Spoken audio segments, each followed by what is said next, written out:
Hello, you wonderful people, and welcome to another episode of Not Too Comic Book. This has been the show where I talk about TV shows that are adaptations of comic books. For today's episode, I'm going to talk about the latest episode of The Flash, as well as the latest episode of iZombie, as well as the latest episode of Agents of S.H.I.E.L.D. Like always, if I'm talking about something that you want to listen to, you can always look in the description down below. I include the time when I start talking about each of the respective shows. So, for example, if you want to hear what I had to say about this week's episode of The Flash, you can skip to what I had to say about this week's episode of iZombie and or this week's episode of Agents of S.H.I.E.L.D. But the first thing we're going to talk about is this week's episode of The Flash.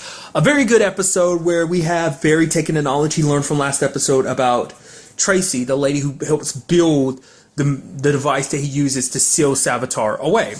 I mean, obviously, when they actually meet up with Tracy, it turns out like, oh yeah, she's actually quitting because basically, like, the college is saying like, yeah, her research and stuff like that is kind of meaningless. It's like that fringe type of science where it's like, yeah, it's like, oh, you're kind of make-believe land, so she's kind of giving up and everything, so. But obviously the team is trying their best to try and convince her to think otherwise. Which, side note, with that whole scene, I love the fact is that, like, obviously Barry does that little thing where he, like, takes that, like, blowtorch or whatever, and he, like, fires it a little bit and then snaps his finger and just shoots a fireball towards Killer Frost. It's like, how does that necessarily work? I mean, I guess, like, because he's able to, like, shoot out some of the fire, like, I guess, like, obviously what's in it is igniting, and so he snaps his finger and kind of creates a spark, and because he can snap his finger and it creates such a spark because he can move so fast, I guess he's able to jettison it almost like a bullet or, you know, well, a lightning bolt. I mean, I guess it's maybe it works on the same. I mean, I'm not sciencey, so I'm not going to try and explain it because it's like, it doesn't matter how it happened because it looked cool. So, also, I appreciate the fact there's Killer Frost's new duds. I thought that was kind of interesting.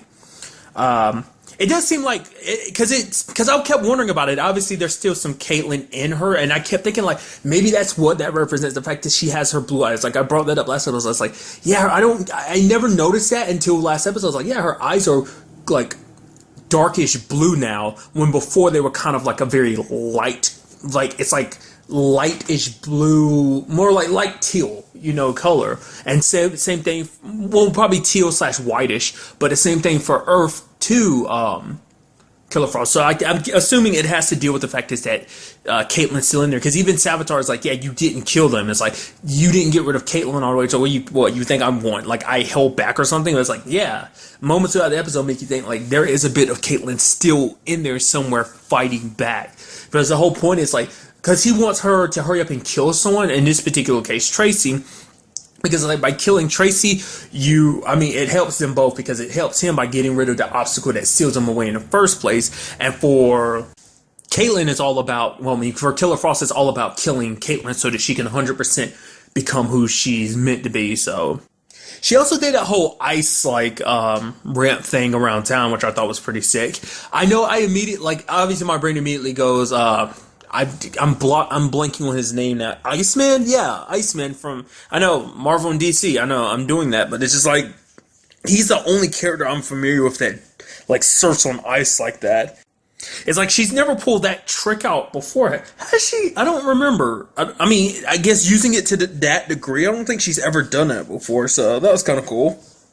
But this whole situation presented a problem for Cisco, because Cisco didn't want to actually fight her. And I was like, okay, either Cisco's reacting to the fact that, like, what? I was like, and Julian's like, oh, why are you holding back? You had an opportunity to hit her, but you didn't. And it's like, I was like, yeah, it's like, did Barry tell only him about his future self and not the entire team? It's like, no, because it's a situation where, like, everything is out in the open, so there's no way he'd do that. The fact of the matter is, you know, I was like, so is he afraid of, like, making his vibe come true, which we know in the future led to both his arms being destroyed? But it's like, no, it's not even that. It's because of who Caitlyn is. Like, to him, he's afraid of his powers and stuff like that, because, like, I guess for him, I never really noticed it, but I guess that's the thing. Like, apparently he's never been able to control his powers. Like, I guess, I mean, anytime he's using his powers, he kind of gets worn out for a little bit. But I guess that's because the entire time he's been holding back. Because remember what his Earth 2 counterpart told him. It's like, dude, you're like one of the most powerful metahumans in the world. You just don't even realize just how powerful you are.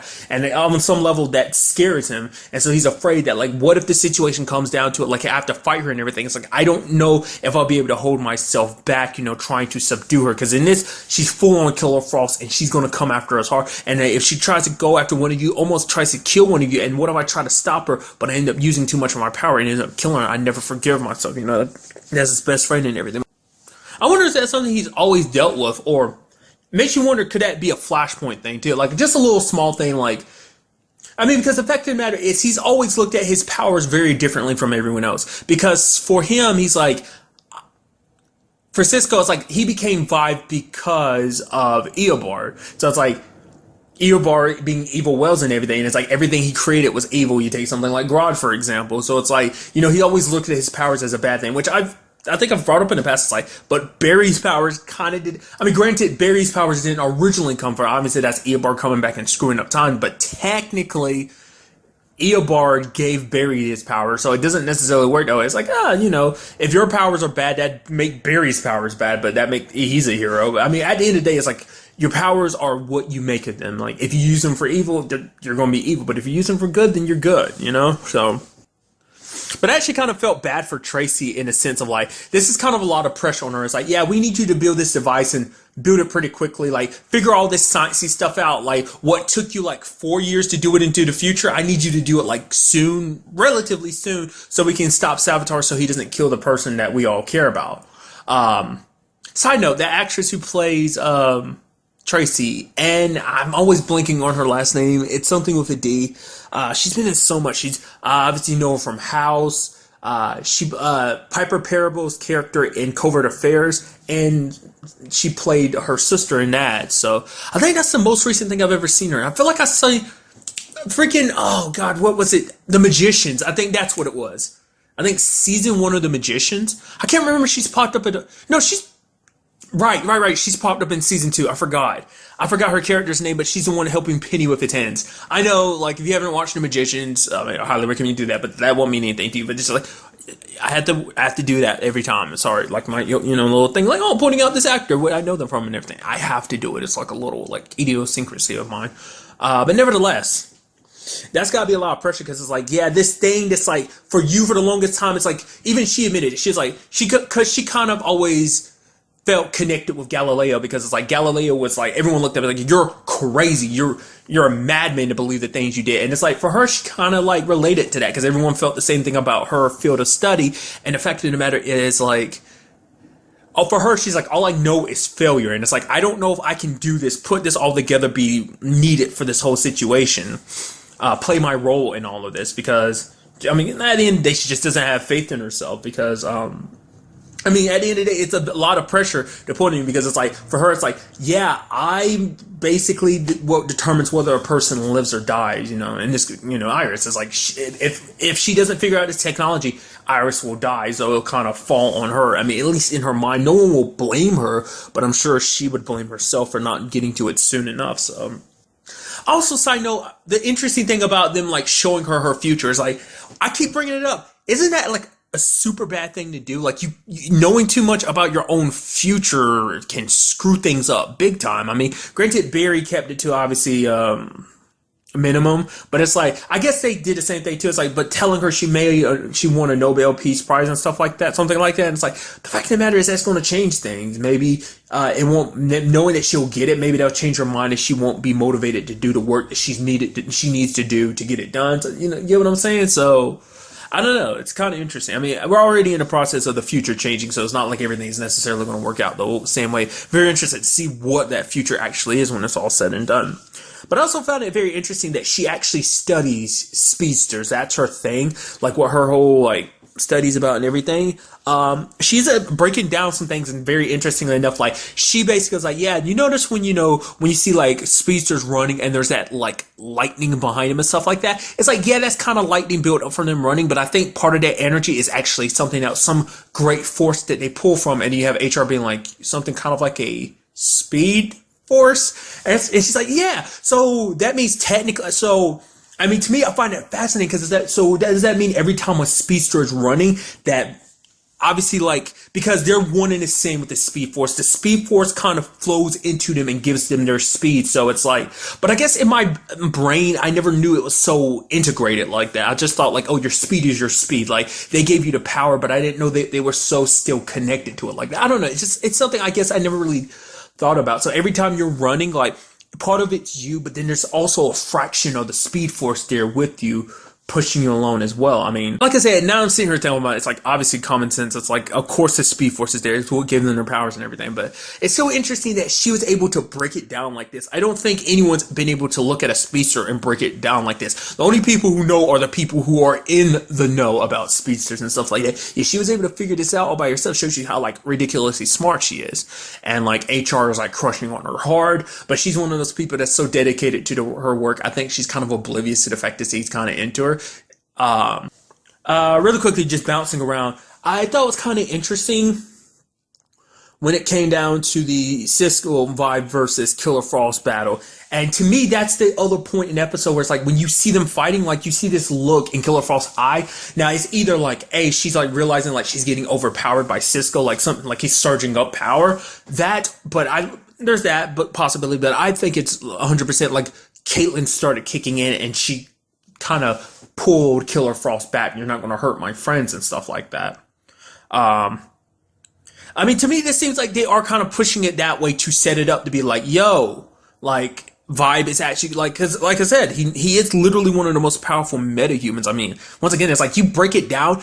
I mean, when you actually think about what they're capable of doing, like, technically what Barry can do, I brought it up, like, earlier this season, but it's like, with Barry's power to travel through time, we can already see that he kind of screwed up space and time, the space-time continuum, and just time in general when creating Flashpoint and trying to fix Flashpoint and everything. He kind of cracked that timeline. It's like, given enough with what he can do, like, he could technically break all that exists. Kind of the same thing for Vibe, and it's like, it's so crazy to think, like, they, like, because like I brought up before, I never really thought about just how powerful a speedster is, you know, when it's all said and done. And it's like, I'm sure we're going to learn going forward just how powerful Vibe is. Like, you know, Cisco's only tapped into like a fraction of what he's capable of. And I'm very interested to see what that will mean going forward. I mean, especially against someone like Savitar.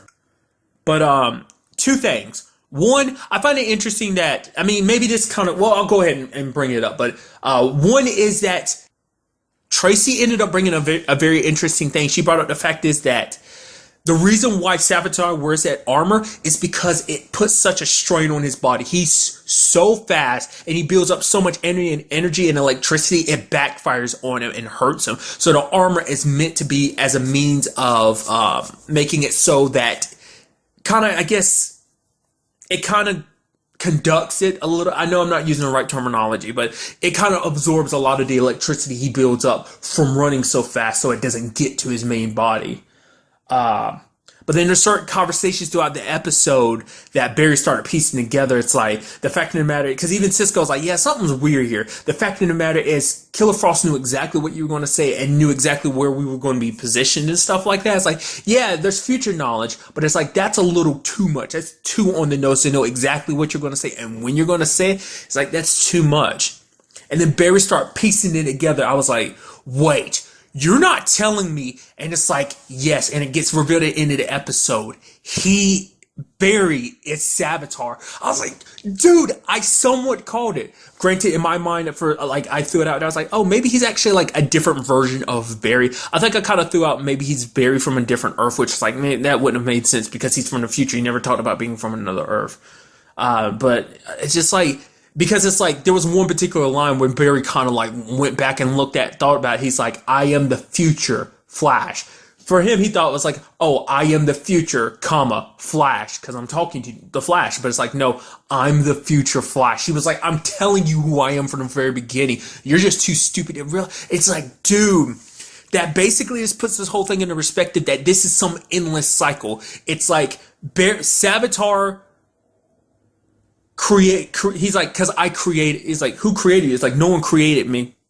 I created myself. So it's like, because it's like, he's actually the first speedster. So now it's kind of like, that technically makes sense because, I mean, within the context of this, I mean, to our knowledge, at least here on Earth 1, he was the first ever speedster. So, but I mean, granted, how does that work in the grand scheme of things? Like, I mean, dude, like, what does the Speed Force have to say about this? They had to have known the entire time, but it's like, dude, like, but like, getting back to what I'm saying, it's like endless, like, he becomes he becomes Savitar to go back and kill Iris to make it so that he gets so broken that he eventually turns into Savitar and completes the time cycle. And it's like, dude, that's some like heavy crap. Like the question is like, how far into the future is he? I mean, when we saw him come out in the armor, part of his face is kind of burned, I guess, from like as Tracy was talking about the electricity from his body, and it's like,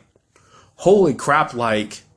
I guess it was a situation that like once he lost Iris, he just gave up on everything, and then I guess he became obsessed with power, and maybe at one point it began about trying to become obviously get faster and faster so he can challenge Savitar, but then he probably eventually realized, wait a minute, I am Savitar. So this whole thing is an endless cycle to make sure he ends up becoming the man he needs to become in his mind. It's like, I need to become Savitar. Everything he's doing is to ensure that he becomes Savitar, and it's like, dude, that's so mind-bendingly good and twisty, and it's like I said, I kind of got it there, because it started crossing my mind, it's like, maybe it's Barry, but I was like, maybe that's probably not, but it's like, dude, because the thing is, now that makes sense to me, because they were like, okay, so he had a chance to kill Tracy, but why didn't he kill Tracy, but instead, he took Killer Frost? It's because he still needs her, because she plays some role in the whole situation going down with Iris. I don't know what exactly. Maybe she keeps Wally busy, she keeps the rest of the team busy, because we know like across the way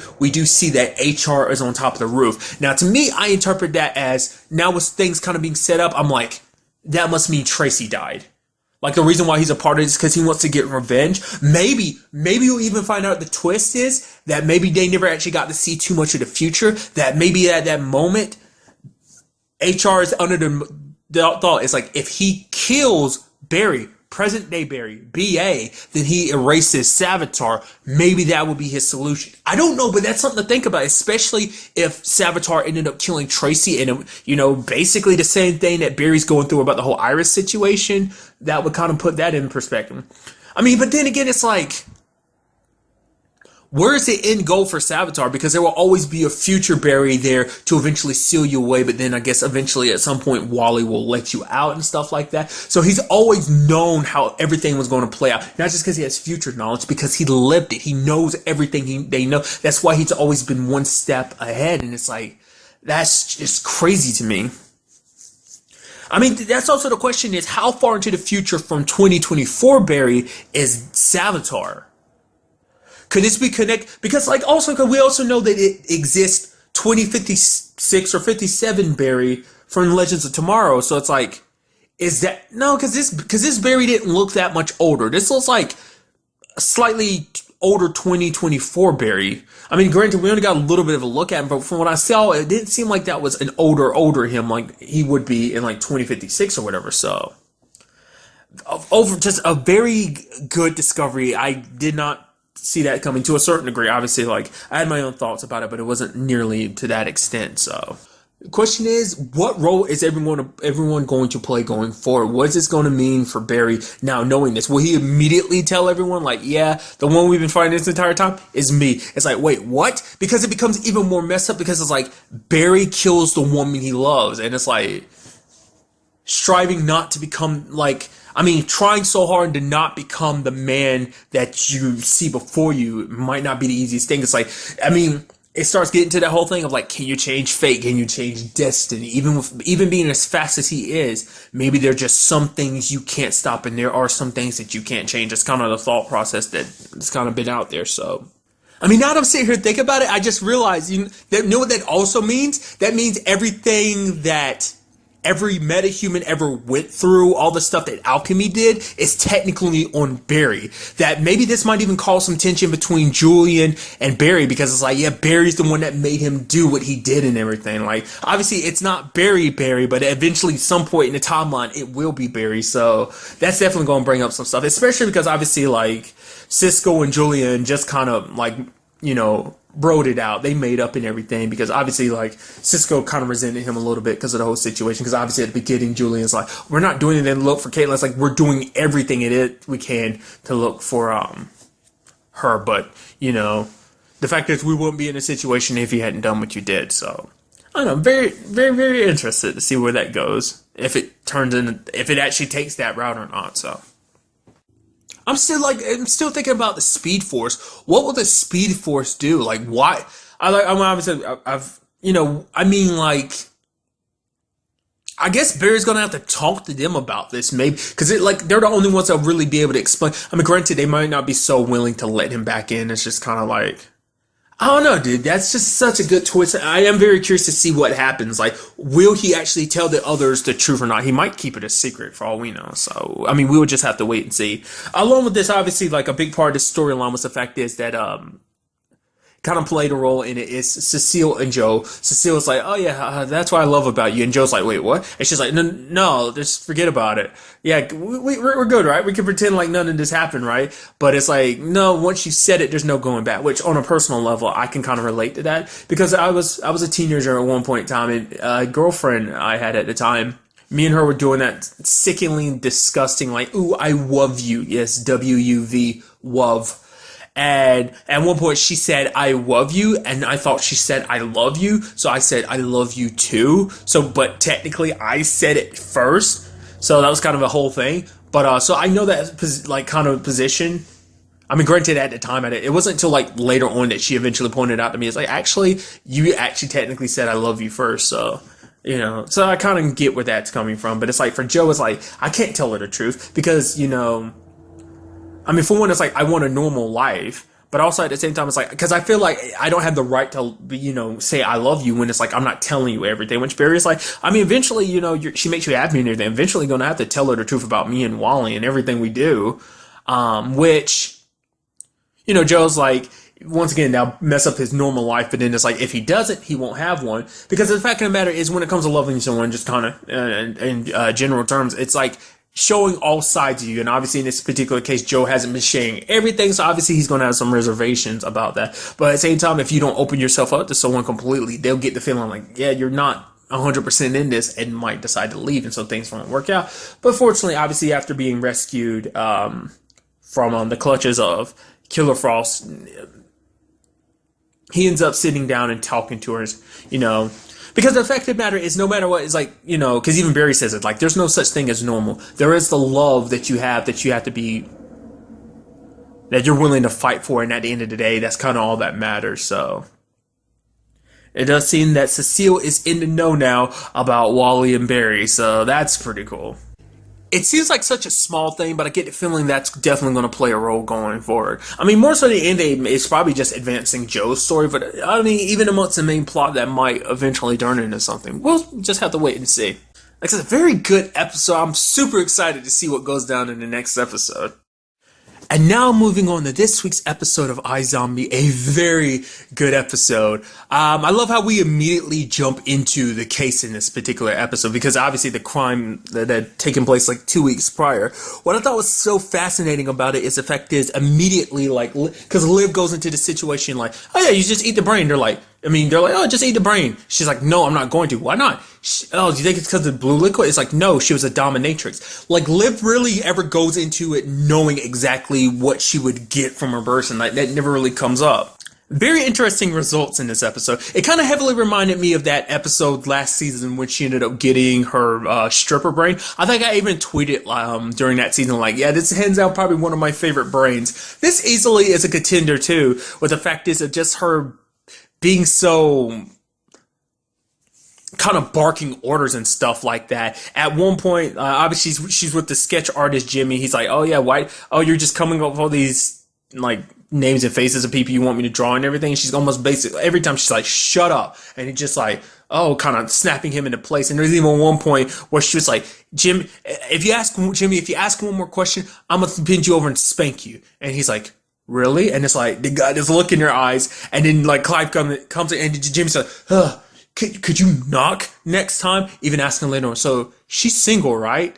And it's just like, just these little moments, especially because like, Liv, because of whatever, because obviously this is connected to like him testing out the memory cure and everything. So basically the brain was soaked in some blue liquid that he was using, and basically this amplified the visions that Liv was having. So she ended up having them a lot longer, which we also got to see in this episode, like the outside perspective, because we rarely ever get to see like things from everyone else's point of view when she's like having one of her visions, because now they're like a lot longer. Before they're just kind of like a quick moment, but there's moments where even Jimmy's like, you just kind of blinked out and was just staring at me for a while, right? Even did it at Fillmore Graves at one point. So that was just kind of an interesting twist on it. But obviously we had to return on some very interesting characters. The lawyer, don't know their names. There was the lawyer. He popped up previously one other time, but the time that comes to my mind immediately is when he was representing Major during the whole Chaos Killer situation last season, near the end of last season. And also the guy that's originally a weatherman, but apparently now he's an anchorman. I know him as, like, the thing that immediately goes in my mind is, like, obviously that particular actor. I don't know if I brought this up, because I think he popped up last season. I'm pretty sure he did, because he brought up the fact is in this episode, it's like, oh, you guys don't get tired of accusing me of murder, so I'm thinking he popped up last season, but I'm pretty sure he popped up season 1, because that's during the whole time, like, Liv was on, was it Scotty? Donnie's twin brother, like she was on his brain and was hallucinating, and she had this whole wild adventure with him, but it was all in her head. But yeah, he was the janitor from Ned's Declassified School Survivor Guides. That's immediately where my brain goes, like when it comes to that particular actor. So, but it's really interesting when you find out like all these different people. Obviously, those two particular characters I mentioned, as well as the zombie dude that's who's running for mayor. He was actually one of the victim. I didn't even say her name. Her name was Roxanne Dominatrix. One of her clients was the running mayor and everything like that. And the fact is that there's even a moment during the episode where like Liv was talking to the anchorman dude, and she was like, "Oh, I'd make you crawl on all four," and he was almost getting excited and everything. And his lawyer had to be like, "Okay, you're not crawling on all fours yet." Overall, just like fantastic, just the interactions and stuff like that. I mean, I'm not going to judge anyone for their kinks. In his particular, like the anchorman's particular case, he wants to be dressed up like a maid and just punish. And so it's like, hey, you do you. You enjoy what you enjoy. So the case seemed a little weird to me in its resolution, because it ended up being a guy named James who ended up killing her because he was blackmailing her. But then he was like, hey, for whatever reason, I'll sign whatever you want me to. It's like, that was pretty easy. Or is there a lot more to that? Will that be eventually turn out to be something more or not? Also love the whole conversation. Like obviously Kavanaugh found out about them investigating Wally's because they ended up visiting Harley Jones last episode, and Kavanaugh found out about it. He got super pissed, and Liv's like, oh man, is it me? Raise your hand if you just got turned on. She's raising her hand. It's like, oh my god, he was just so bossy and everything. It's like, wow. And there was also this interesting thing when it came to Fillmore Graves, where it's basically like they gave a check to Harley, being like, "Oh man, we're sorry about what happened to your brother and everything." It's like, "Oh, well, we're also here basically asking you about the whole zombie situation. You think there are zombies and everything." To them, they're like, "Oh, like obviously Fillmore Graves is playing dumb." It's like, "Oh yeah, we think it's some kind of virus that got out. It's all the way people are acting, trying to kill each other and hurt each other like that. It must be some virus, but you think it's zombies and stuff like that." He's like, "Yeah, because my brother taught me a surefire way how to find a zombie." They're like, "Oh really? What's the surefire way?"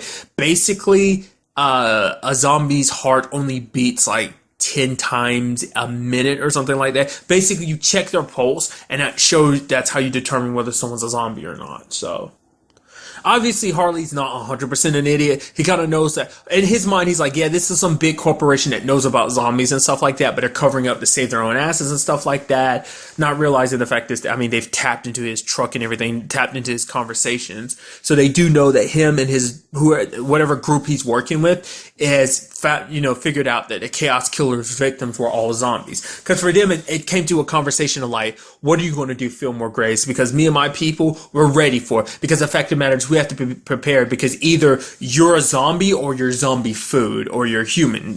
That's the only three places that are left for you to go. So it's like, hey, we got to strike back before they strike us, before the zombie virus spreads everywhere. And it's like, when that's all said and done, it will literally be all said and done, so. You do almost have this look on Vivian's face, like she had to kind of keep herself from like beating the crap out of him. You kind of see this look in her eyes like she wanted to attack him. I mean, truth be told, it'd be a lot simpler, even to like the dude that kind of leads the troops at Fillmore Grave. That's kind of like, yeah, let's just kill him. But it's like, you can't really kill him, especially if he's connected to this like whole Wally situation, especially because it's like the police are already investigating him. We know that Kavanaugh is, and if he up and suddenly disappeared like that, it'd be very suspicious and it attract the wrong attention. So that was all about protecting the Chaos Killer victims. Which I'm wondering, will this eventually lead to Natalie too? I mean, we do know that she does have the second cure on her that will wipe her memories and everything. So, whether that will necessarily play an effect, because I don't know if they'll be able to track her down per se. She was one of the Chaos victim, but the fact of the matter is, I feel like she wasn't. I mean, obviously, she wasn't there when they were all released because she'd kind of already been like sold off before the rescue. So. There's another thing about Fillmore Graves too. Obviously, like during that operation that Major was a part of, he ended up like looking in the chest after it was all said and done, and saw that obviously they kept the body parts, or in more particular, the brains of all the guys that they went up against that they killed. And it's like he had this look on his face. He ends up talking to his friend. I forgot his friend's name. The dude from Fillmore Graves that he kind of got buddy with. It's like he had. He's like, yeah, I understand why they did it, but I think on some level it still bothered him because it's like, oh yeah, we are, I guess on some level with everything that's happening, it kind of put things in perspective for him. Like, oh, because soon enough he'll be human too again because obviously he's getting worse. He's getting sick, plus he's hurt and everything. And I don't know. I'm curious to really know what exactly went through Major's mind when he saw that because it was like, I guess that no matter what they do, even if they're doing something good, that their zombie side will always kind of take precedence. It's like, oh yeah, we did this good thing, which is awesome, yeah. Which is not to undersell it, like, oh, this wasn't some important thing. It was like a super important thing. But we also got our slice of the pie when it came to the whole situation, probably getting paid for it and everything, rewarded. Maybe, I mean, I don't know exactly how Fillmore Graves go about its like operations and stuff like that. But in this particular case, they got rewarded with dead bad guys so they can feast on them later. So, but sadly, we do see that Major has like a literal major attack, and he ends up having his friend bring him to the morgue. Which now this puts it in a very interesting situation where now his friend knows about there being a cure, and he'll probably tell Fillmore Graves. Like I brought this up before, like I'm sure they're not all that keen about the idea of a cure because it's like, oh yeah, humans already want to kill zombies and you want to help them along by making us human again. And on top of that, a cure that will actually make us forget everything we are too. And it's like, then the whole conversation comes like, oh, we're trying to make a cure so that everyone can remember. It's like, no, even then we don't want you working on any cures that would eventually kill us, cures that will make us forget who we are, or cures that will, at this point in time, as we see with the Blaine situation,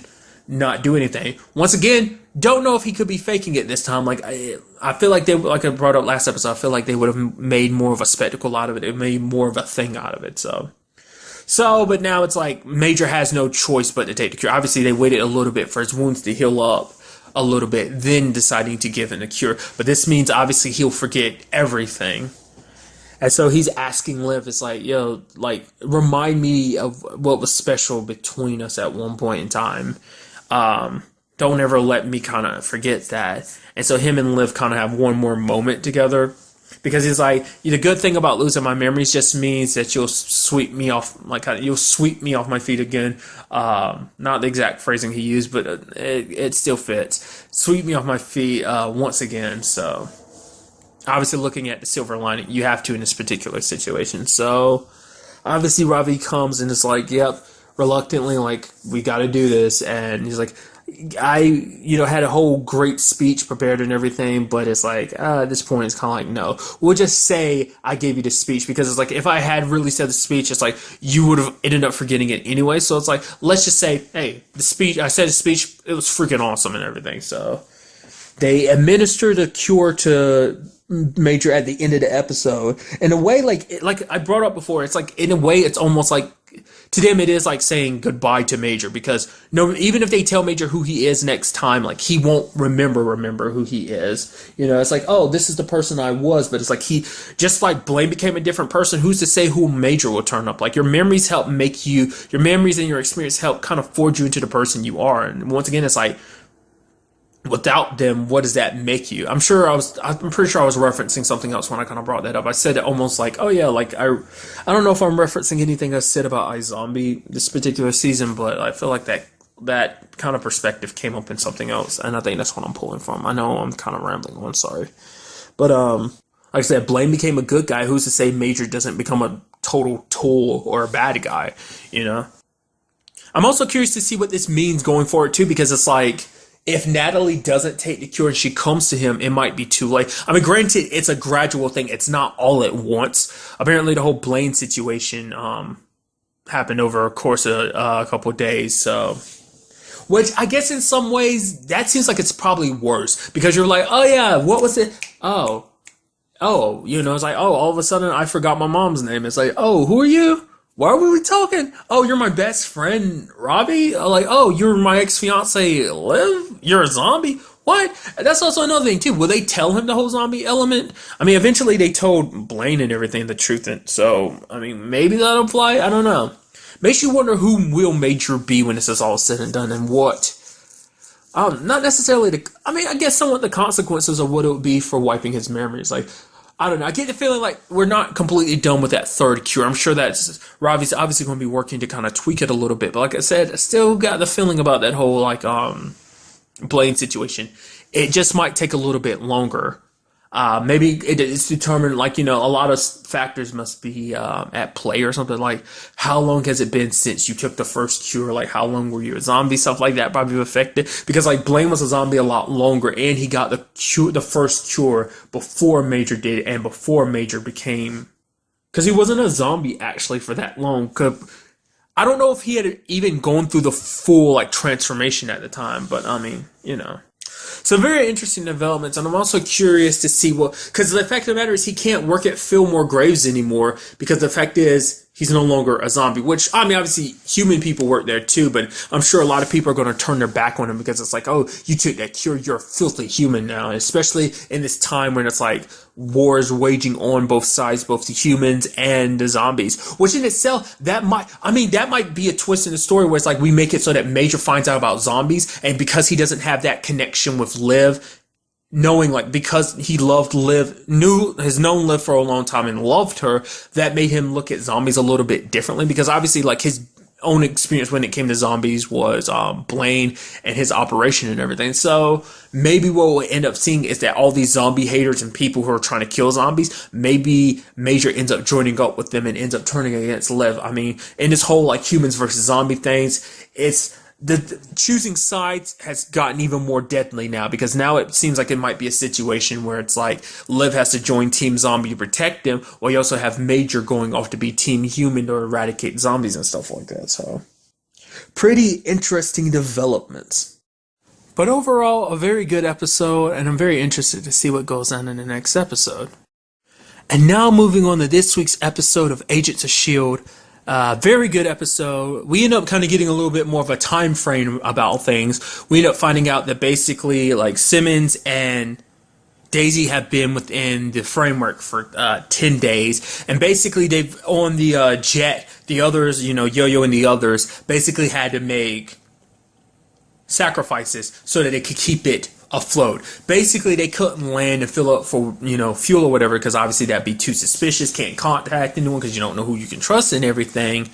And also, because basically they start cutting off other amenities like heating and stuff like that, because the machine ends up draining a lot of power from the ship, and it's like the ship is going to eventually give out soon because it's going to run out of power. But it's like, we can't wake the others up yet until we're sure that they've gotten everyone out. So what I really appreciate about in this episode is the fact is that, like, the entire thing, it's like you would think that's supposed to be a well-kept secret, like the truth about the whole situation, this world being a virtual reality and stuff like that. You have Coulson bringing it up to May, and you have Daisy being like, why did you tell her? You told her about it? It's like, yeah, it casually came up in conversation. How does how this being a virtual world casually come up in conversation? It's like, I mean, I don't know. Like,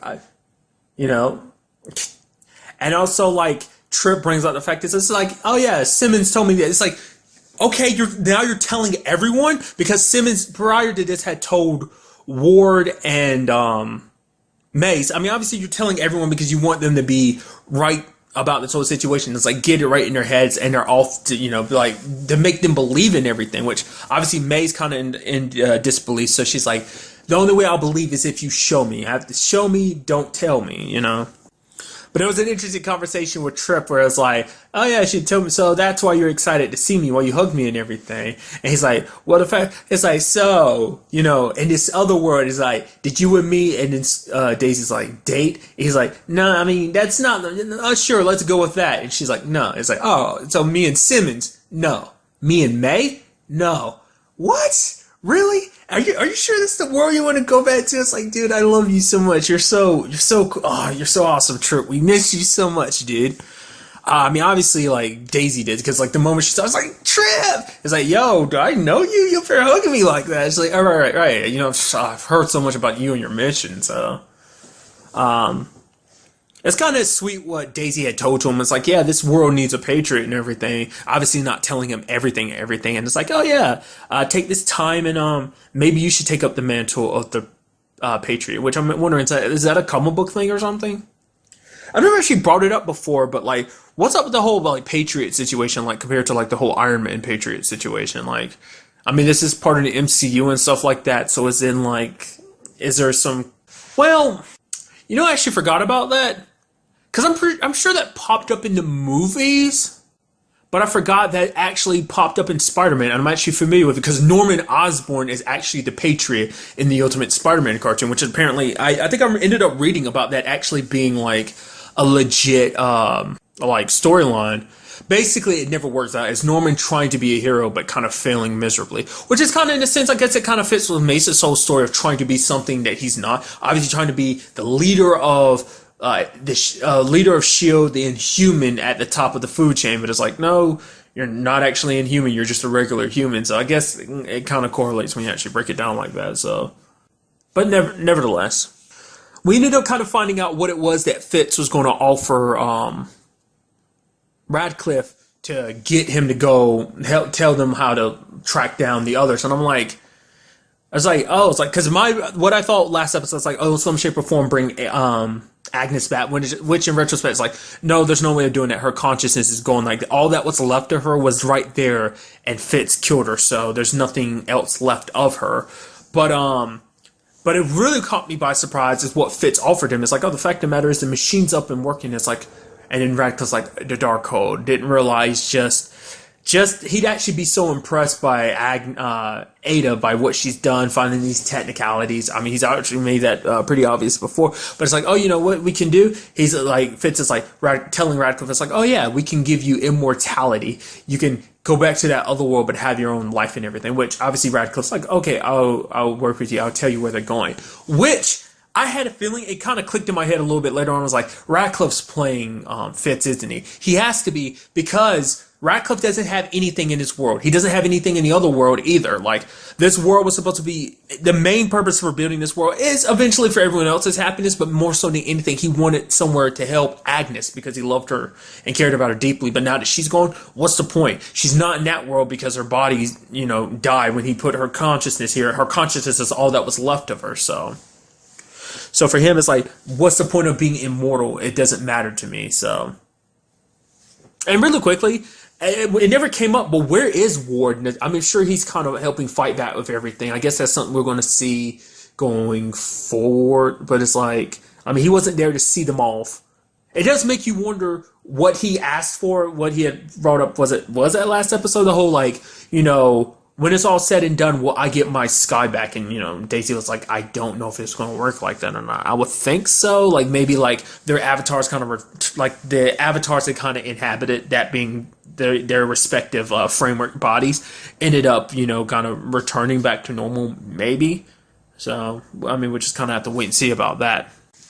What I thought was kind of interesting is the whole Simmons situation where she ends up going to confront Alistair, because for her, obviously, she talking to May, she realizes like Alistair is the thing that Ada changed in this world to kind of make Fitz the way he is. And for her, she doesn't want to hurt him. She's just like, I want you to get Fitz here. Let's just call him here. He's like, oh, so you can put a bullet in my son's head. It's like, no, your son is a good guy, he's a good man. And it's like, no, you're right. No, my son is a great man because of me, my leadership, and making him the man that he is.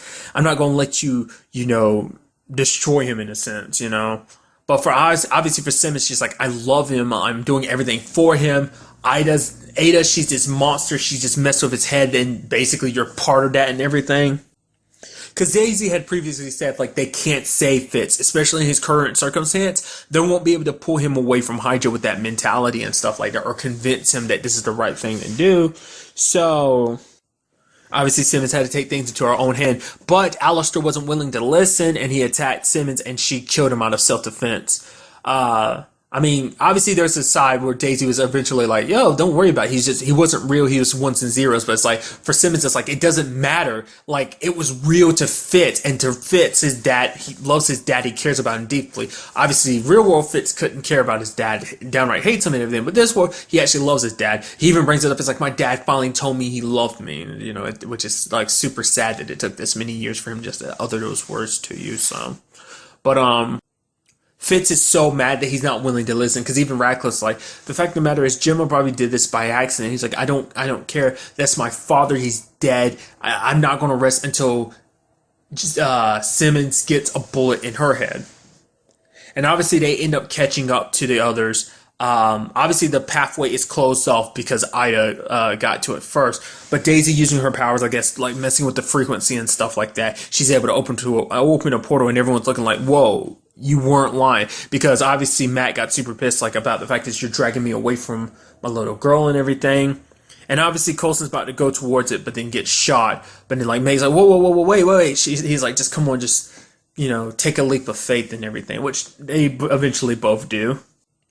Simmons and Fitz have their confrontation, which Fitz is about to kill her when Radcliffe, you know, makes his move and saves the day. So he's like, he knew it's the only way that he could save Fitz, was kind of make him believe, like, oh, I'm obviously working with him and everything. So, like I said, like, he's got nothing to lose. So, like, you know, when it's all said and done, well, I'll quickly finish up what happens. And obviously, the last person on the list is like, yo, come on, Mac. But Mac's like, I'm not going to go, because he found out, you know, obviously, Hope is actually part of the program, which I did like when Coulson first goes in, like the world kind of shatters. You kind of see like the data. It's like the Matrix, and you kind of see the code and just like the like shapes and everything, making everyone up, and like almost like the polygons and stuff like that. I just appreciate it, like from an aesthetic point of view, just like how that look and everything. And so, but when it came down to Mac wasn't willing to leave. Like, you know, Daisy's pleading to him. It's like, people are waiting back home for you. Like, the fact is, we don't really know whatever happened to Hope, because you never really went into details about anybody. But the fact of the matter is, there's people. She's crying too, because like, she's one of those people. I want you back, Mac. You're like one of my friends. You're my partner, you know?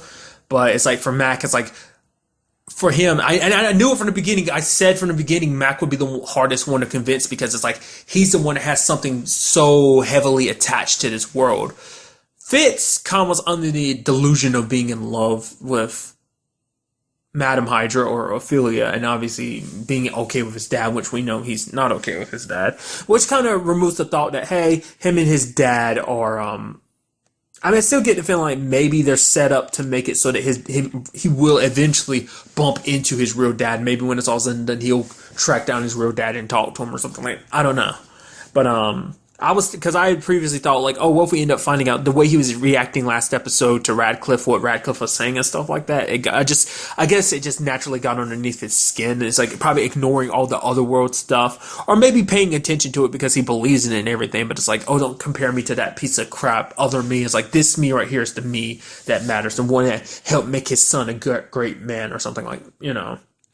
So I was under the impression, it's like, oh, maybe we end up finding out that he's actually the real Alistair, just, you know, hooked up to the machine that, you know, Ida had went out of her way to do this. So, but from, you know, Mac is like, inside this world, I mean, obviously he doesn't have all his memories, because I was under the impression Daisy was going to force him to go, but it's like, she knew what this meant for Mac, and she wasn't, even though she wants Matt to come back, and she knows others, you know, Yo-Yo in particular wants Matt to come back, she's not going to force his hand. So obviously he stays back behind to stay with Hope and everything. So did not see that coming. Like I said, I had a feeling it would be hard to convince him, but I thought they'd convince him. Had no idea, did not expect him to actually stay there.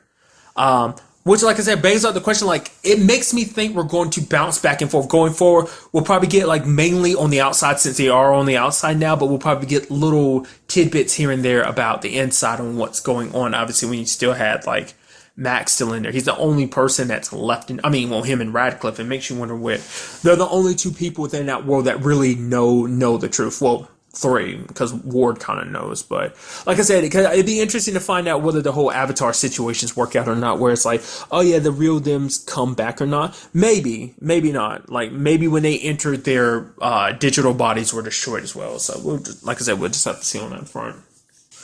But we also had, like, you know, by the time everyone got back, I mean, Fitz is like flipping out because he's like, he realizes all the terrible things he did. Like, you know, Radcliffe whispered to him, is like, don't let what happened to here, like, deter you away. Like, you are a good person, Fitz. Like, you know, the fact of the matter is, you know, all this was just part of the framework, which everyone is trying to tell him when he gets back to the real world. He's like, the fact of the matter is, I did so much. I'm sure for him, he's like, I almost hurt Simmons. He's like, I'm the reason why Mace is dead because I'm the one that ordered the strike on him.